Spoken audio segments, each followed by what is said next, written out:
Good morning.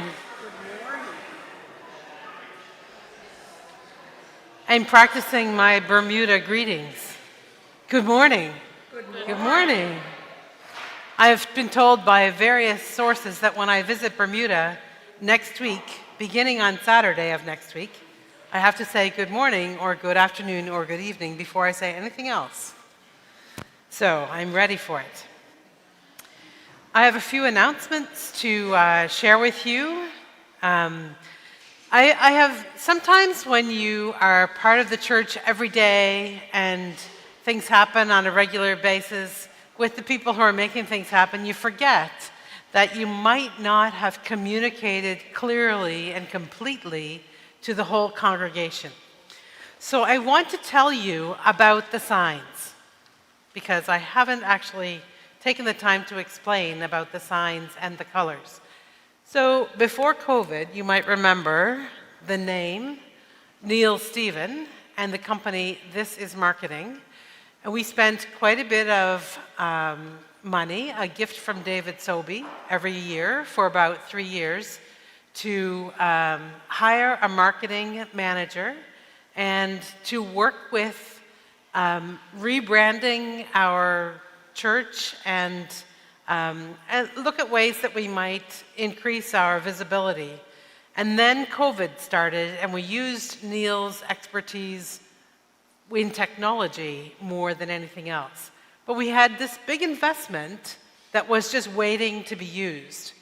And so after my sabbatical, when we kind of put together a plan of some of the things that we would do, there was a consensus that we should go back to that investment that we made before COVID and put some energy into improving our visibility to the people beyond the doors.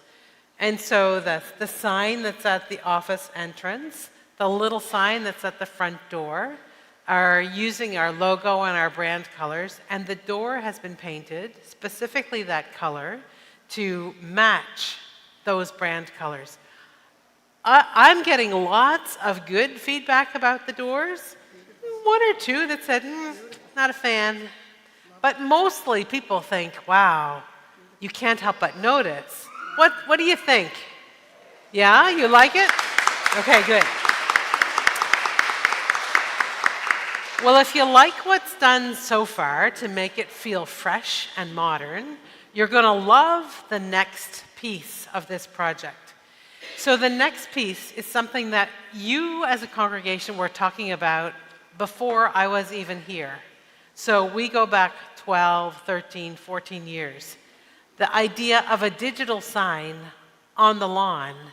So we were helped along that decision because one of those windstorms in the last couple of years blew down the sign that we had on the corner here, which was kind of a sign in contention anyway because it's a dangerous intersection, and if you're reading a sign, then you're not paying attention to the cars that come right up McLean Street and don't stop, but should stop. No.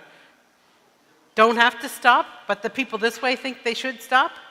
And so there's lots of accidents on that corner. Some of you might have even had one yourselves. So something distracting in that corner is not a good idea. But we have not forgotten that the need for signage that lets people know who the minister is, lets people know who the musician is, gives people the hours of operation, gives us a way to inform the community about the things that are happening specific to each day or each season, gives maybe a little inspirational message. Those are things that we really want to be able to put on a sign. And so we are in the process of ordering a sign. We've narrowed down the supplier and the colors and the size and where it's going to go on the lawn. Sometime in the next couple of weeks, maybe a bit more, you will see a new electronic sign out there on the lawn, kind of parallel to the walkway that comes into the office entrance. What you need to know is two things. We have a bequest from somebody who was a longtime member of this church who wanted it to be used, her money to be used for something different That's a $5,000 bequest.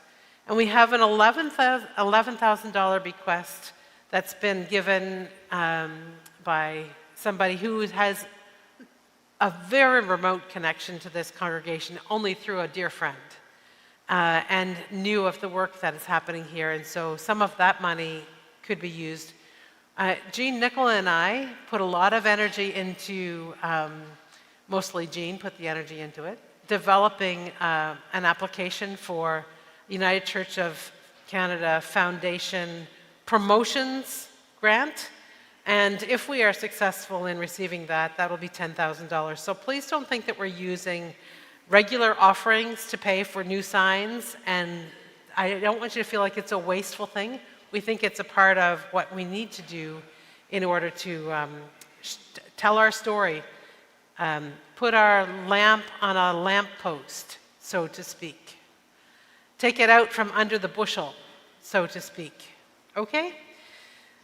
Second announcement, sorry, this is a little longer than usual. Second announcement is, we've had the choir, the New Glasgow Youth Choir, rehearsing in our space on Sunday evenings.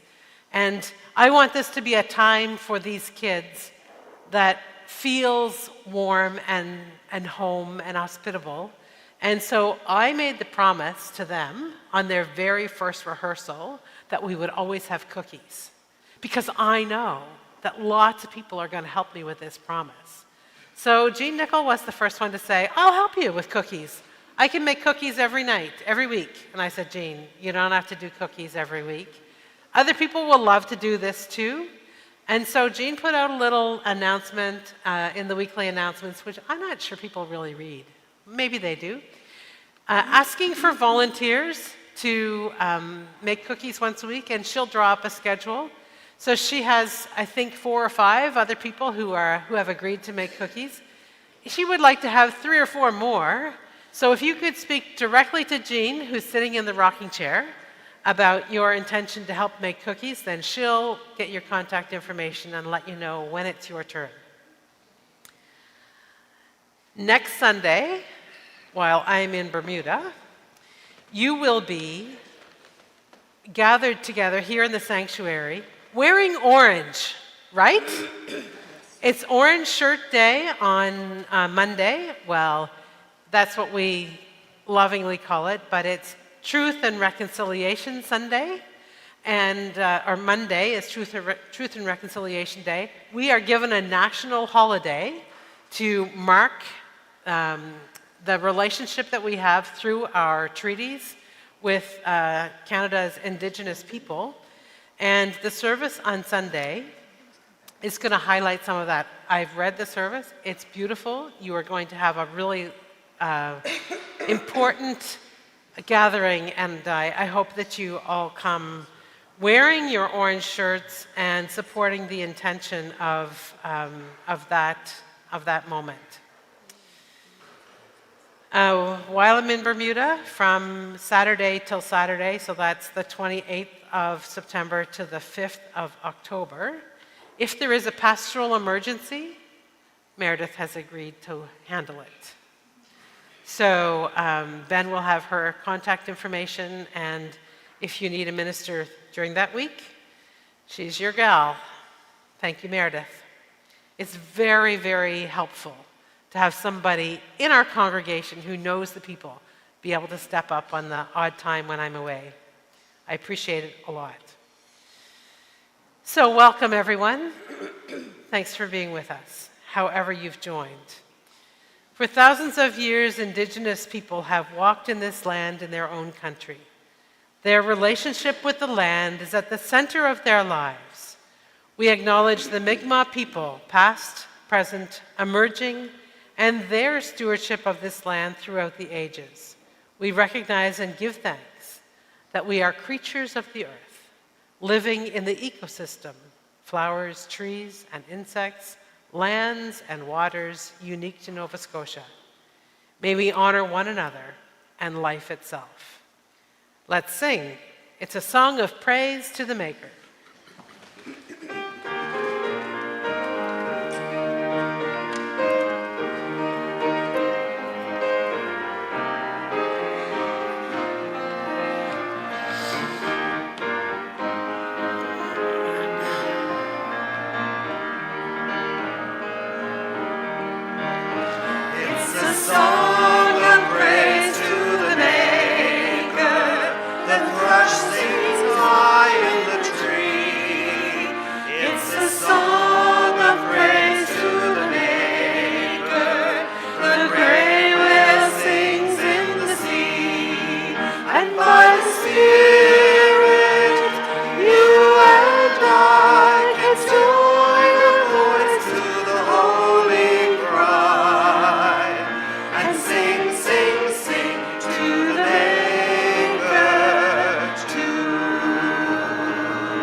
the shore, and by the Spirit, you and I can join our voice to the holy cry, and sing, sing, sing to the Maker too.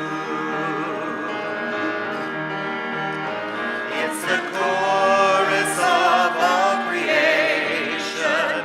It's sung by all living things. It's the chorus of all creation, a song the universe sings. And by the Spirit, you and I can join our voice to the holy cry, and sing, sing, sing to the Maker too.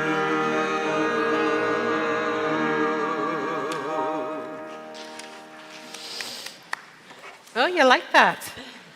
You like that? Caroline Wilson, do you think you'd like to light the candle today? Okay. Well, shall I bring it to you? I'll bring it to you.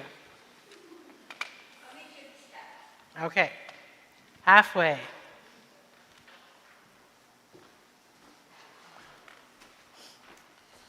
Okay.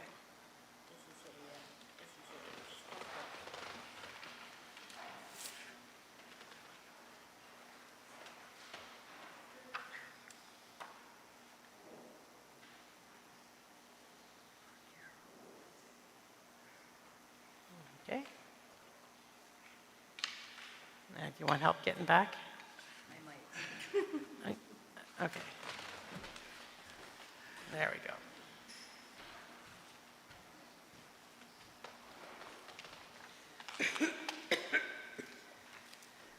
Let us be reminded that the light of Christ burns within us and among us as we gather as the body of Christ in this place. Would you join me in the opening sentences? Blessed are they who understand that they draw strength from nature, delight in the tidal energy of the ocean and the intricacy of a spider's web. They are like trees planted beside streams of water, yielding their fruit in due season. What they produce is of God. Blessed are they who understand that they draw strength from nature, from the hand of God. Let us pray. As a mother hen collects her chicks, O God, may we be gathered. As a shepherd finds sheep who have strayed, may we be found. As the fledgling spreads its wings, may we feel the boundless air beneath us. May we be surprised and amazed by the connection of all things, beauty and fear, sickness and health, hope and new life. As we gather this day, may we be reminded that the force that creates shellfish and earthworms, dandelions and tomatoes, works within each of us to bring to life the image of God. Amen. Let's take a moment to extend the peace of Christ to one another, and we'll begin and end with music.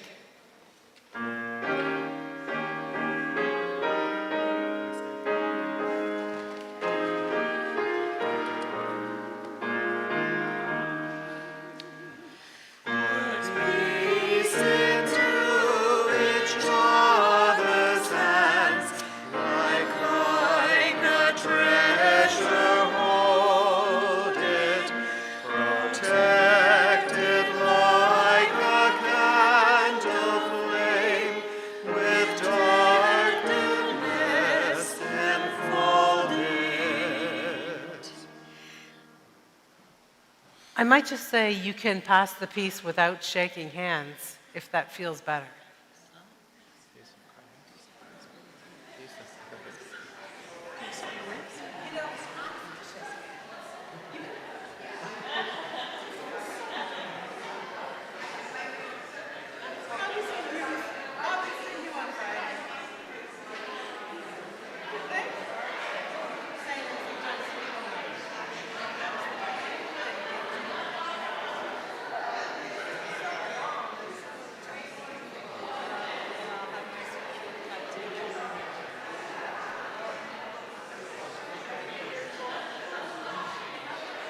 love it.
Hey, do you know what, Alex?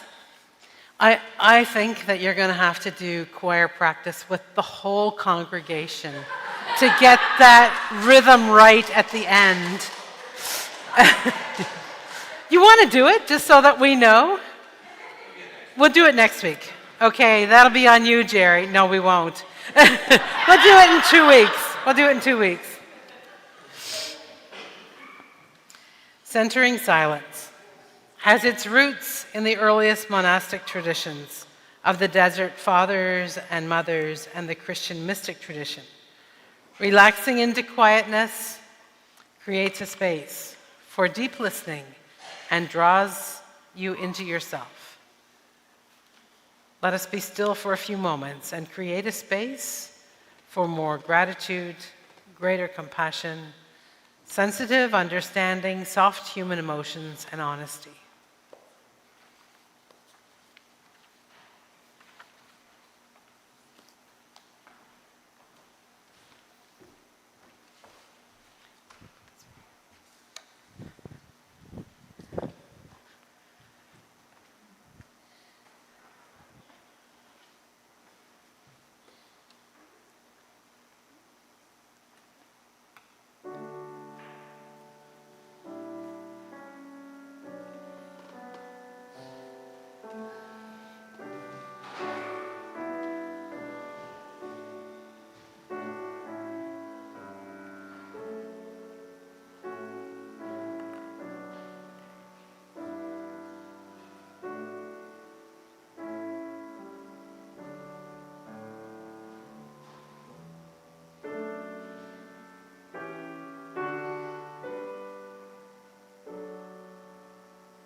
Our first reading this morning is from Proverbs, chapter 31, verses 10 to 31.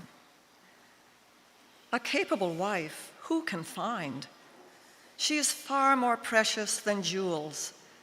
The heart of her husband trusts in her, and he will have no lack of gain. She does him good and not harm all the days of her life. She seeks wool and flax, and works with willing hands. She is like the ships of the merchant. She brings her food from far away. She rises while it is still night and provides food for her household and tasks for her servant girls. She considers a field and buys it. With the fruit of her hands, she plants a vineyard. She girds herself with strength and makes her arms strong.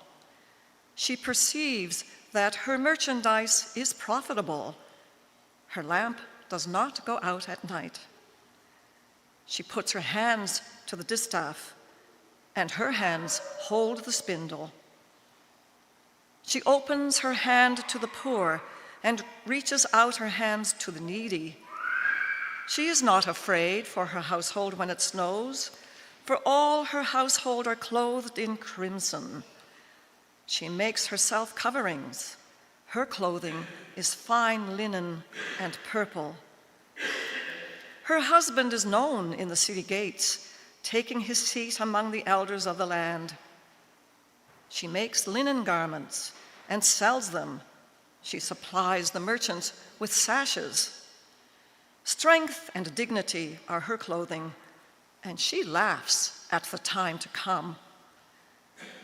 She opens her mouth with wisdom, and the teaching of kindness is on her tongue. She looks well to the ways of her household and does not eat the bread of idleness. Her children rise up and call her happy. Her husband, too, and he praises her. Many women have done excellently, but you surpass them all. Charm is deceitful, and beauty is vain, but a woman who fears the Lord is to be praised. Give her a share in the fruit of her hands, and let her works praise her in the city gates. Our second reading is from the Gospel of Mark, chapter 9, verses 30 to 37. They went on from there and passed through Galilee. He did not anyone to know it, for he was teaching his disciples, saying to them, "The Son of Man is to be betrayed into human hands, and they will kill him. And 3 days after being killed, he will rise again." But they did not understand what he was saying and were afraid to ask him. Then they came to Capernaum, and when he was in the house, he asked them, "What were you arguing about on the way?" But they were silent, for on the way they had argued with one another who was the greatest.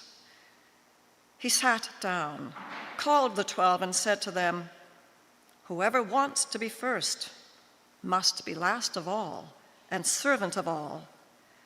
Then he took a little child and put it among them, and taking it in his arms, he said to them, "Whoever welcomes one such child in my name welcomes me, and whoever welcomes me welcomes not me, but the one who sent me."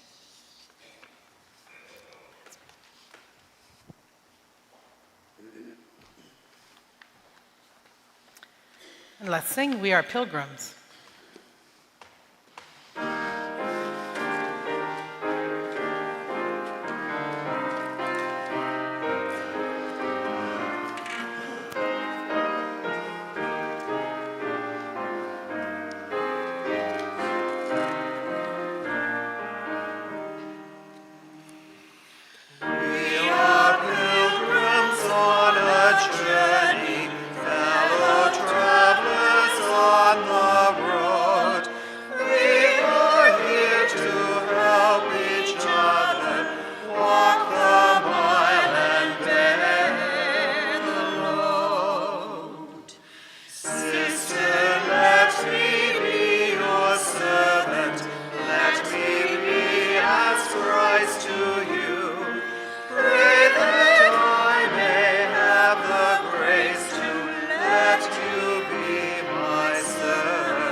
Peace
Victor, if you'd like to come to the front, I have a little time for learning that prepared for you. Would you like to come too, Victoria?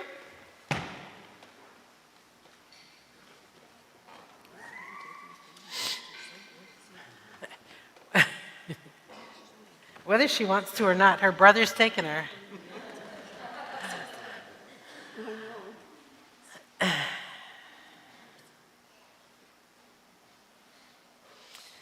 All right. I have some. She let me down. See what's next. Everybody, and when we have somebody just like Victoria, there's nobody else just like Victoria. Hi. It's a flower. That's a flower. Actually, it's a geranium. I want to show you something on the geranium. Okay, show it to your brother, Victoria. Show him the geranium. Yeah, it's already picked, so you really can't hurt it. I picked it today because this is what I try to do with geraniums. When they get a couple of blossoms like this one right here, where there are brown spots on it, you pick them off because you know what happens with the brown spots? They're putting the energy of the flower into making seeds. And so in each of those little brown things, there's a little seed pod. And if it's putting energy into making seeds for new flowers, it doesn't put the energy into making this flower beautiful anymore. So it dries out, they dry out, and if I pick off the dead spots, the dead ones, we call it deadheading. Did you ever hear that expression? Deadheading. So the head is the flower, and you pick it off, and then it's gone. But there's something else that happens. If I were really creative and wanted to think about next year's flowers, I could actually find seeds in each of these and start little geranium plants for next year. I'm not going to do that because I know that there are easier ways to get geraniums than starting from seed. But I wanted to... It's a little green stem. I want to show you that every living being has a way to recreate itself. There's something inside of us that's uniquely us. So humans create humans, geraniums create geraniums, apples create apple trees and more apples, and it all comes from, you know this, right? From a seed. I'm not telling you anything that you don't know. But sometimes we try really hard to be something that we were never intended to be. And I think that there's a lesson in that. We can really appreciate the beauty and the complete extremes of diversity by being ourselves and by growing from the seed that was planted in us to be especially us.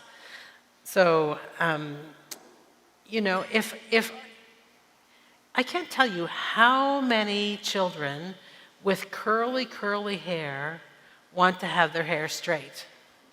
I can't tell you how many people with really straight hair want to have their hair curly. We're never quite satisfied with the seed that grows in us that makes us uniquely who we are. But you know what, Victor? I want you to always remember this. There's only ever going to be one you. And you are special the way you are.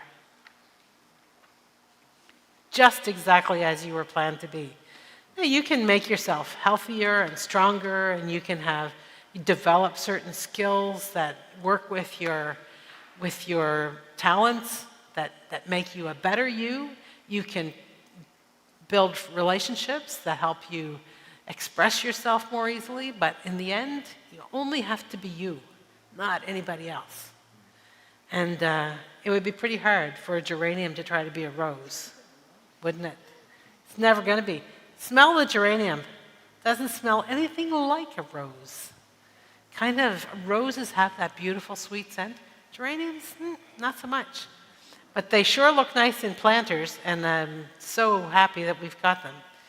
So that's what I wanted to tell you today on a day that we're thinking a little bit about how connected we are to the earth and the things that grow in the earth. And we're reminded that each of us is among them. Okay, you can go back to your seats if you like, or you can stay with me if you want. You can please yourself. Yep, he's going to stay. She's going to stay for a while. Here, let me give you the rest of this to put in the trash back there, just so it looks a little better. That's good. There's trash right under the table where the coffee is. Okay, good night, Victoria. Good night.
Would you pray with me?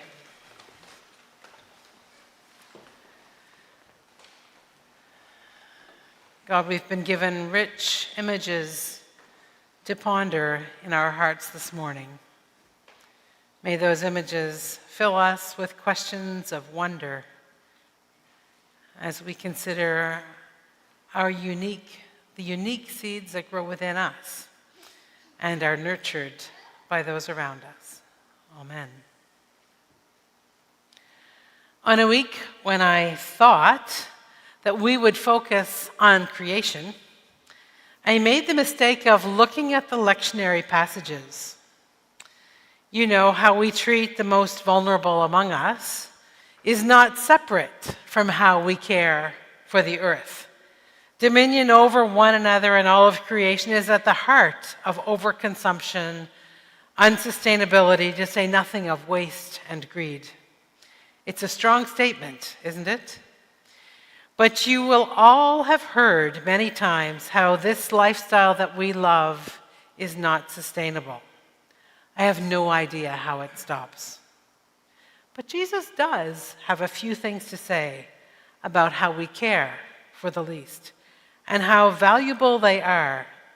Seeds of wisdom are often disguised by the words that we think we hear.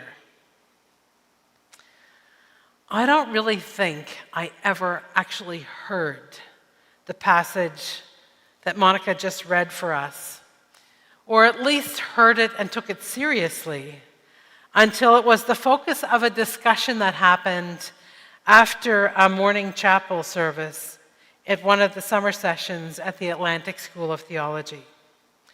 The strong female minister who was the chaplain that summer was talking about choosing scriptures for her grandmother's funeral. And she shared the story about how the minister who was presiding at the funeral wanted to use the Ode to a Good Wife for her grandmother. And she said, "There is no way you're loading that crap on my grandmother." Well, if that didn't pique my interest, nothing did. I went to work reading and trying to understand what this passage was about. Okay, I get it. The Bible is notoriously hard on women, or at least it seems so by the patriarchal society that has often translated and taught it, and lived a dominant culture and preached from a place of privilege that they barely even knew they held. From falsely attributing humanity's fall into temptation to Eve, to barring women from certain leadership positions, to the role that women seem to have lesser than men and not much more than a servant, all of those things can be found in the Bible if you look for it. Many have certainly misunderstood this chapter, though. This passage was part of a lot longer presentation of wisdom. Wisdom, which is the female personification of God, that is woven through the entire book of Proverbs. Proverbs 31, which was just read, is an aspirational vision that women within their families and in their work are fully human, deserving of respect, savvy, wise, and capable of excellence in everything they do. It's also an acrostic poem. Do you know what that is? So each of the lines starts with the first letter of a word. You know, kids do acrostic poems in school sometimes, September, and then they make a poem. First line is S, and all through the spelling of the word. Well, the Proverbs 31 acrostic is for every letter of the alphabet. And so it's a complete idea in a feminine version of the divine. Already that changes how you hear this poem. It's unfortunate that it's called, Ode to a Good Wife, because when you hear that as a modern woman, you already want to feel the skin bristle, the hairs bristle on your skin. I want to write, a good husband. Where can you find one? But that would be expressing my own experience as a progressive woman in a time where we yearn for equality and despair at cultures who persist in keeping women in an inferior role and status. Frankly, sometimes when I think about even how Christian evangelicals use this passage, I shudder because it supposes an affirmation of traditional gender roles. The Good Wife Proverbs is described as trusted by her husband, adored by her children, working day and night to care for her household, and making her own clothing. And I think we resist the passage as women because we hear something else. I don't know if you all have seen this, but I think I've probably seen it every year for many years, posted on the internet, the 10 things that were taught to girls in the 1950s in the home economics textbook. You all know exactly what I'm going to say, don't you? You've read it online. Let me remind you, those who haven't. Okay, so the first one is have dinner ready. Plan ahead, even the night before, to have a delicious meal on time. This is a way of letting him know that you've been thinking about him and are concerned about his needs. Most men are hungry when they come home, and the prospect of a good meal are part of a warm welcome needed. That's the first thing. 2, prepare yourself. Take 15 minutes to rest so you'll be refreshed when he arrives. Touch your makeup. Put a ribbon in your hair and be fresh looking. He's just been through a busy day at work. Be a little gay and a little more interesting. His boring day may need a lift. Clear away the clutter. Make one last trip through the main part of the house before your husband arrives, gathering up the school books and toys and paper, and run a dust cloth over the tables.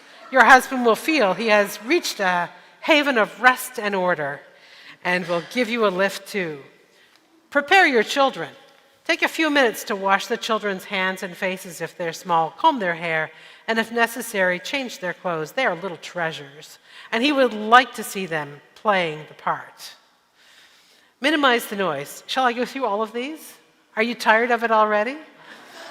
Minimize the noise is the next one. Here's some don'ts. Don't greet him with problems or complaints. Don't complain if he's late for dinner. Count this as a minor compared to what he might have gone through in the day. Make him comfortable. Listen to him. Make the evening his. The goal, number 10, try to make your home a place of peace and order where your husband can relax. Okay, I couldn't even read them all because it makes me feel sort of sick to my stomach. That is not what Proverbs 31 is saying. Even if we, in this day and age, having lived through that carved out role of the good wife, compare it to. It's not what it's saying. New Testament scholar Brent Strawn points out that this woman Proverbs speaks about doesn't quite conform to stereotypes about the happy homemaker. He notes that this wife is a successful businesswoman, a profitable entrepreneur, excelling at various things not traditionally associated with women. But Strawn's criticism about glorifying this woman is that she's working very hard everywhere on everything from dawn to dusk. And for a generation of women who have taken on more roles and responsibilities than ever before, and yet still report never feeling like they've done enough, the ideal is just unattainable. But it can also be demoralizing. Another historian, this time a woman, Amy Auden, argues that perhaps what this passage doesn't say about women is as important as what it does say. She points out that there are 3 important things made conspicuous by their absence. First, the passage doesn't say that a wife's worth is derived from her husband. Rather, she has her own identity and integrity of being, and her value is at no point contingent on or determined by her relationship with, yet alone obedience to, her husband. The second thing that the passage doesn't say is anything about pregnancy or childbirth. The passage does state that her children rise up and call her happy, but that is a far cry from assuming that the point of her being is to bear and raise children. Third, the passage doesn't say anything about her appearance or physical appeal. There's nothing about weight or shape or clothes or makeup or makeover, the sole topics of women's worth if current popular culture were to be believed. Has she achieved younger looking skin? Does she bulge in the wrong places? Does she know what not to wear? We'll never know. In this way, Proverbs offers a radical countercultural message, going so far as to say that beauty is vain. So maybe there's something we need to pay attention to. What is it that these seeds of wisdom, born out of the wisdom writings, has to offer all of us now? In a countercultural message, we are reminded of things that are so hard to see in this day and age. Photoshop and the airbrush are powerful weapons in the campaign to create a pervading sense of inadequacy in women. So that, of course, they pay and pay and pay and keep paying for cosmetics, promising to make them more beautiful. But there are some voices raised in protest. You may remember, back a few years ago, a 13-year-old girl named Julia Bloom petitioned 17 magazine to run one unaltered photo spread per issue. So one absolutely natural photo that wasn't touched and retouched and retouched. 86,000 digital signatures later, 17's editor pledged that they will no longer use Photoshop to alter bodies, and when technology is employed to clean up photos, they will note that that specific thing in the article and direct readers to an untouched photo on their blogs. They heard that we don't want to be held to a standard that's not attainable. And maybe not even beautiful. And maybe not even healthy. Proverbs 31, as complex as it is, might be one more of the voices of protest. If we were to hear that value rests in character and accomplishments, not in the rosy glow of our skin or the perception of others as we are held to an abnormal standard, it might be exactly the voice of wisdom necessary. So why did I choose these two readings to focus on this morning? And what do they have to do with the whole context of being a part of creation? There are two reasons. Number one is I've never actually preached on this passage from Proverbs before, and I find it kind of interesting that I avoided it. Many of my male colleagues said they would never read Ode to a Perfect Wife in church. But my voice makes it okay to say, this is what I hear, and maybe you hear it differently because it's being offered by a woman. And the other reason is that it's really helpful for us to really try to figure out where exactly our wisdom comes from. In our day, we are so influenced by big corporations who want us to spend our money on their product that it frightens me, even to be in a big box store and watch people load their carts. I mean, load their carts with things that are unnecessary and will never be a part of what's necessary, and cause them to overindulge in things that have a passing feeling of satisfaction but contribute to the waste and damage of the earth and exploitation of those who are most vulnerable, who are able to mass produce at the cheapest rates, mostly because of their overworked, underpaid, and perhaps underage factory workers. I realize that this is a sermon for another day and a complex problem at best. But it would serve us well to consider which images and ideas we hold on to and which ones we are rejecting and why. There's one more thing that I want to say about this Proverbs woman. Some of my favorite mentors are reflected in the description. I surely have known women who consider a plot of land and buy it, who go far and wide to discover foods of interest to their community, who are greeted by their family with love, who leave lists for people who are responsible to do jobs while they're away, who manage their lives in a way that I'm impressed with, who have pearls and seeds of wisdom coming out of their mouths every time they open them. And those are strong, beautiful women with whom the divine is able to shine clearly through. So let's not fall into the trap of thinking this passage is without the seeds of wisdom, for surely it is. A world that honors good humor, teaching of kindness, and care for others might be a better, more sustainable world for all of us, including the earth itself. Amen.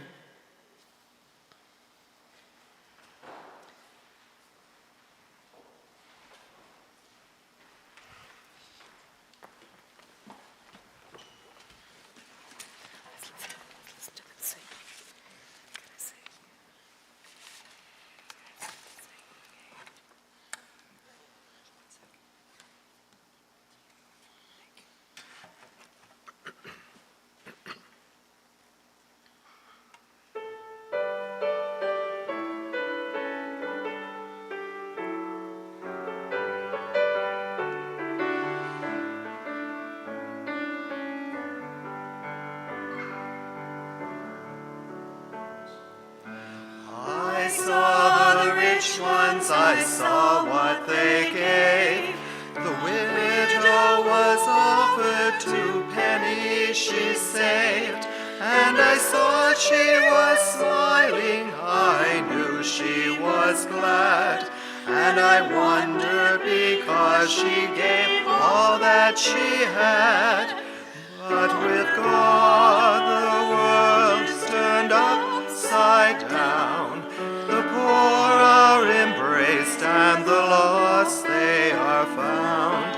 Let's work for a world where all people are free, where it's good to feel good about God, loving you and me.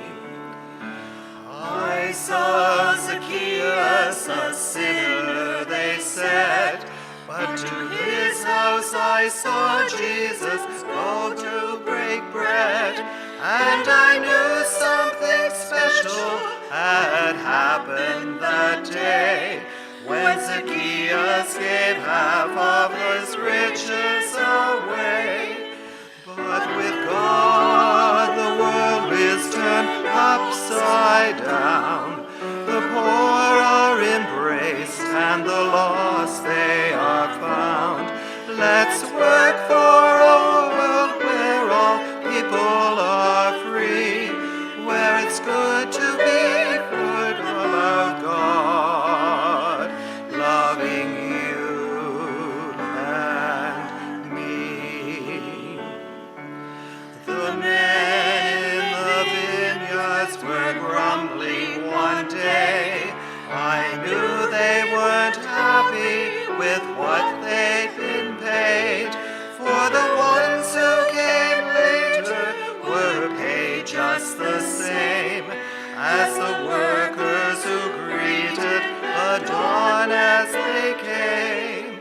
But with God the world is turned upside down. The poor are embraced and the lost they are found.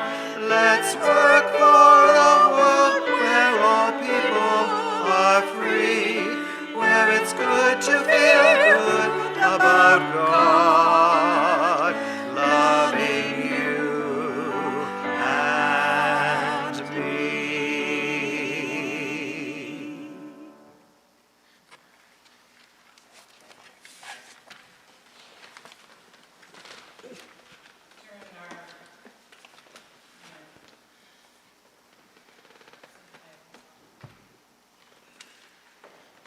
Time of offering, I invite the Reverend Meredith Fraser to come and do a little teaching on the Minute for Mission.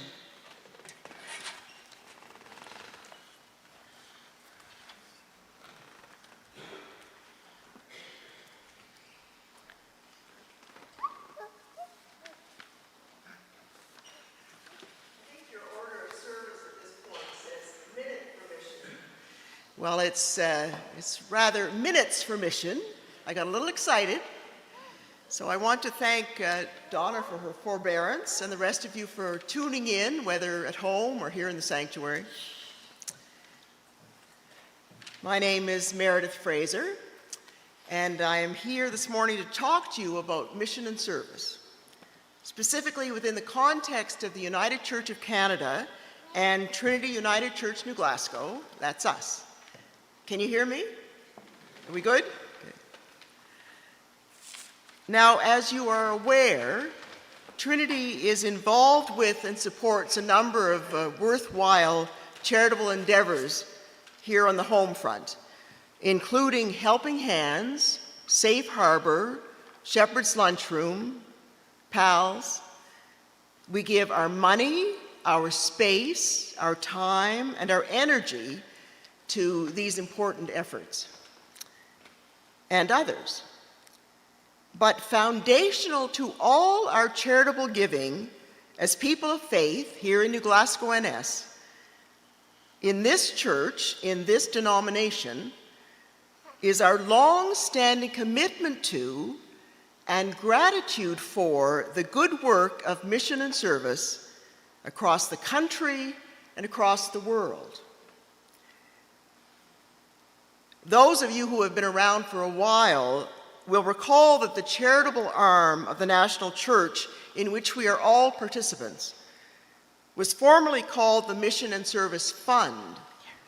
Now it is simply called Mission and Service. Last year alone, the National Church received a total of $24 million from parishioners like you and me, from congregations, from UCW units, from bequests. We at Trinity gave $25,000 of that total. And that money has been used to fund projects for social change and development in 23 countries. In Palestine, in India, in the Philippines, in the Democratic Republic of Congo, in Guatemala, in Cuba, in Nicaragua. Our money has gone to work to provide educational and agricultural and community opportunities for women, children, and men, and those who identify in other ways. We can be proud of that.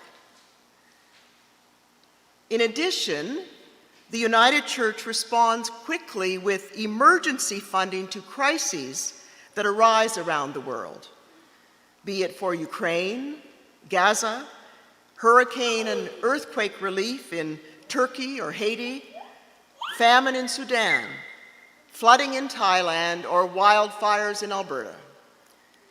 It should be noted that when we make a contribution toward a specific emergency appeal, as many of you have done over the years, the United Church, in its wisdom, retains 15% of that donation for emerging crises that may not make the news. At first, I must say that I took exception to that decision.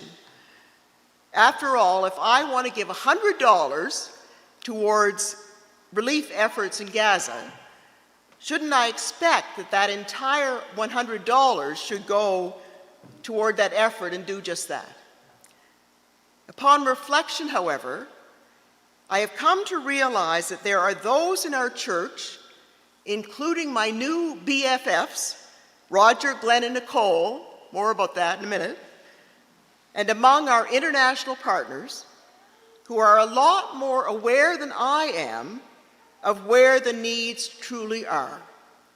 And I need to trust their judgment. Here in Canada, our mission and service dollars have real impact from coast to coast to coast. 25% of M&S outreach happens overseas. 75% happens here at home. In Region 15, aka Bermuda, Nova Scotia, again, that's us, of which the Reverend Donna Turner is the current president, mission and service specifically supports the ongoing work of our local Christian training site, Tatamagouche Center, 2 summer youth camps, campus ministry at Dal, and 3 inner-city initiatives, including the decades-long outreach work of Brunswick Street Mission in downtown Halifax. Brunswick Street does a lot. Breakfast, groceries, tax returns, job search, one-on-one advocacy. And we are part of that. M&S, Mission and Service, also pays for staff at the national and regional levels of our church.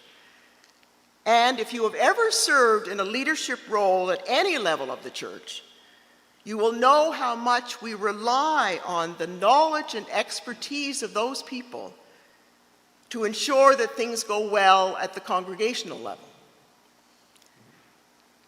On a side note, and by way of example, I have known for a couple of weeks that I was meant to speak to you about mission and service today.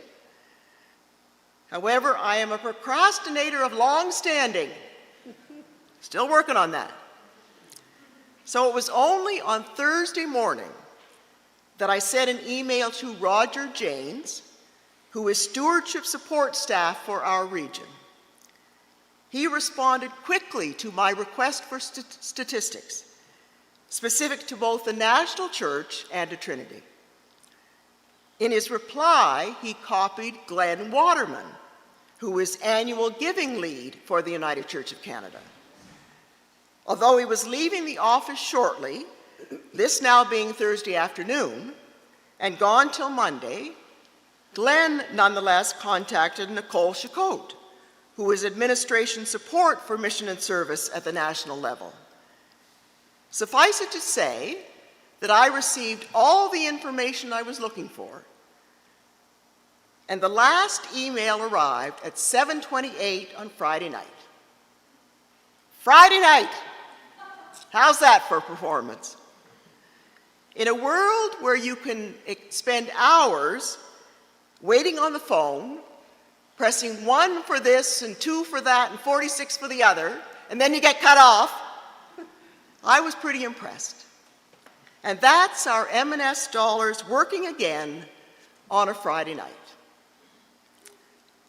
So let's take a quick look at those statistics.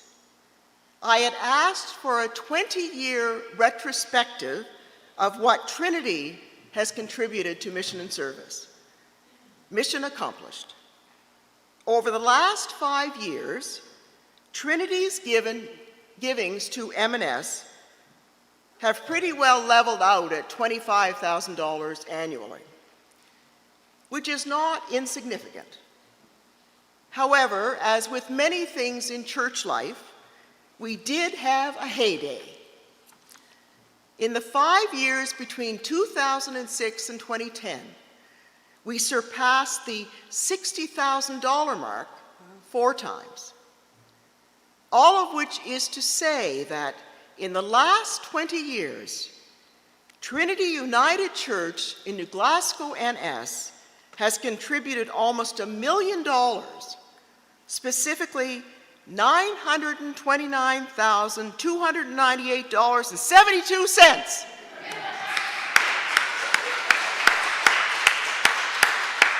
To the good work of M&S across the globe, across the country, and that is hugely significant.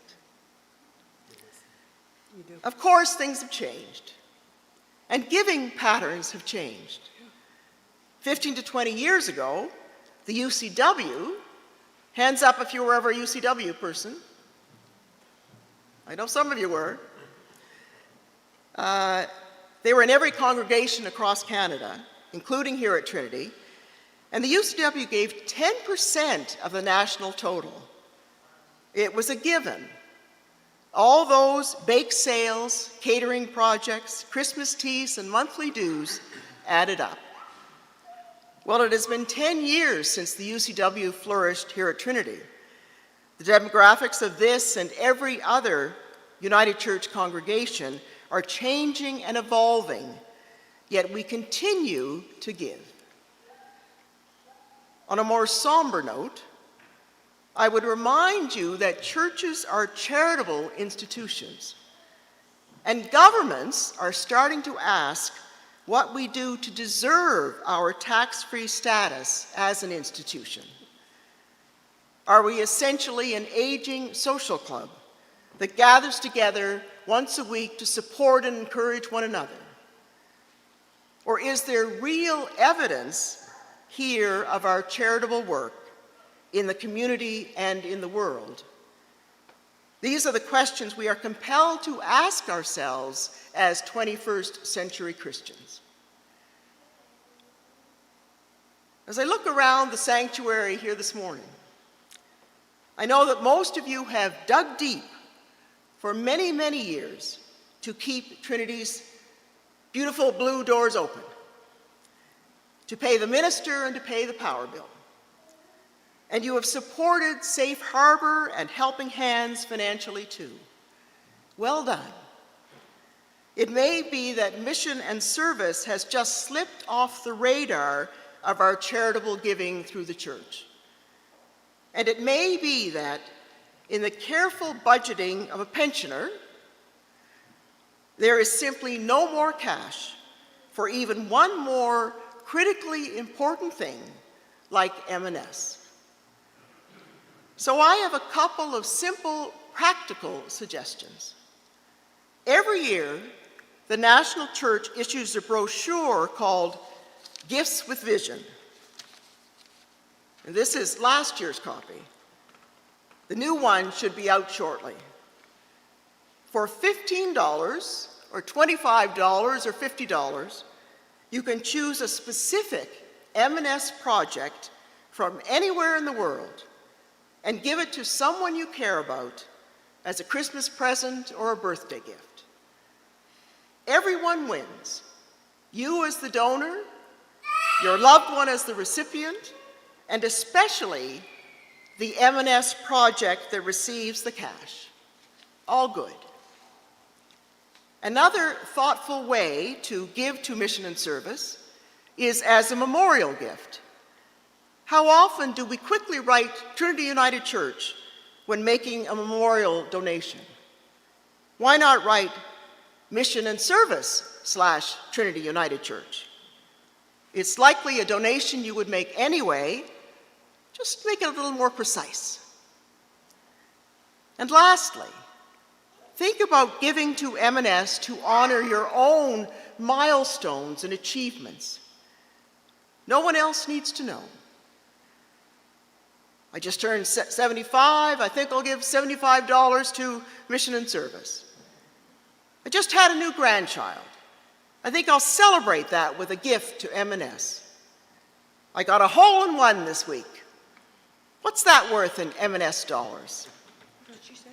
I just won the lottery. Where's my checkbook?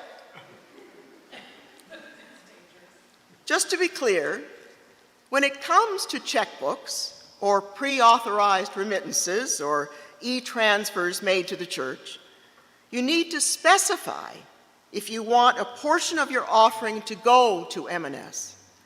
You need to spell it out.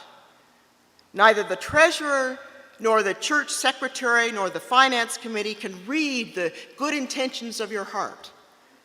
Only the Lord can do that. The rest of us need to be told.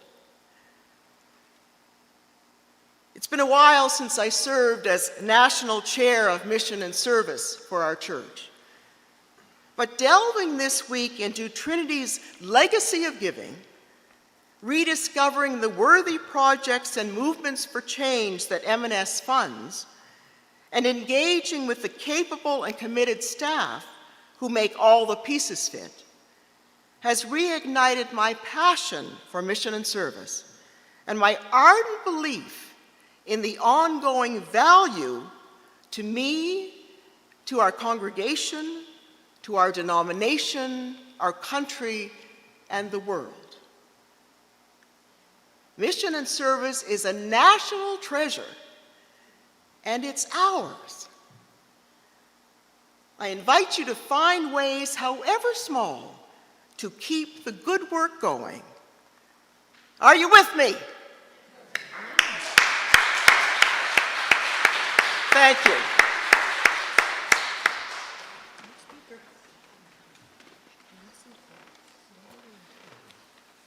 Thank you, Meredith.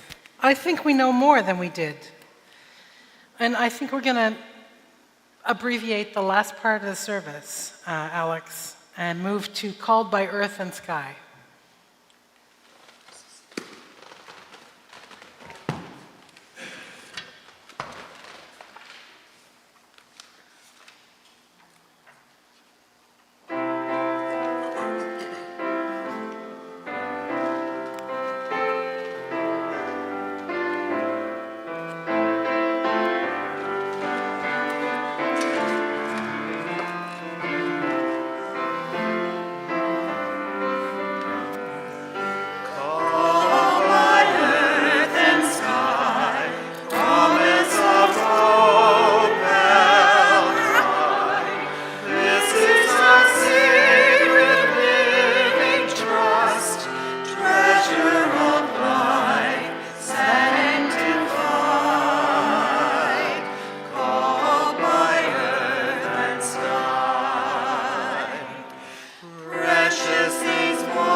After a devastating hurricane, may we be open to the healing balm of creation.